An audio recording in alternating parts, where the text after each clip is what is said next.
खरातला आज पुन्हा न्यायालयात हजर करणार. व्हीसीद्वारे कोर्टासमोर खरातला करणार हजर. लैंगिक शोषणाच्या 4थ्या गुन्ह्यातील पोलीस कोठडी आज संपणार.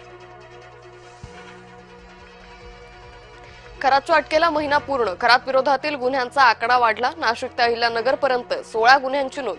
खरातचा अंदाजे 500 कोटींच्या साम्राज्याचा पर्दाफाश होण्याची शक्यता. दीपक लोंढेची शिर्डी पोलिसांकडून तब्बल 12 तास चौकशी. अशोक खरात प्रकरणी लोंढेची चौकशी झाल्याची माहिती. टीसीएस कंपनी धर्मांतर प्रकरणात अॅट्रॉसिटी कायद्याची पडली भर. एका महिला अत्याचार गुन्ह्यात अॅट्रॉसिटीचा ऍक्ट समाविष्ट. कॉर्पोरेट जिहादची चौकशी करण्यासाठी राष्ट्रीय महिला आयोग सक्रिय. राष्ट्रीय महिला आयोगाचं पथक नाशकात. पुणे विमानतळावर हवाई दलाचं विमान कोसळलं. सुदैवानं विमानातील कर्मचारी सुरक्षित. अपघातानंतर धावपट्टी केली बंद.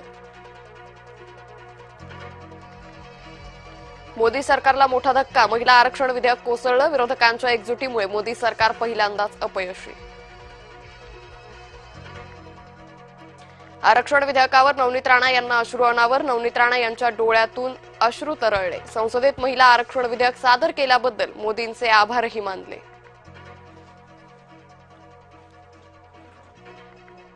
दिल्लीत केंद्रीय मंत्रिमंडळाची आज बैठक. महिला आरक्षण विधेयक नामंजूर झाल्यानंतर महत्वाची बैठक.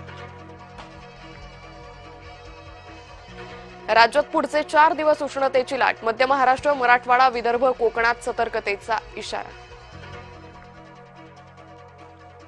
आखाती युद्ध संपण्याच्या दिशेनं वाटचाल. इराणबरोबर करार लवकरच करण्याचे अमेरिकेचे संकेत.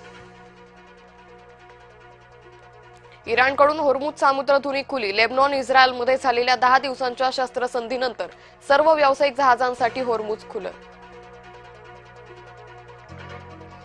केकेआर विजयापासून दूरच. सलग 5वा पराभव. गुजरातनं 5 विकेट्सनं केला पराभव. आयपीएलमध्ये आज विकेंडला डबल हेडर. पहिल्या सामन्यात बंगळुरू दिल्ली आमने सामने तर दुसऱ्या सामन्यात हैदराबाद चेन्नई भिडणार.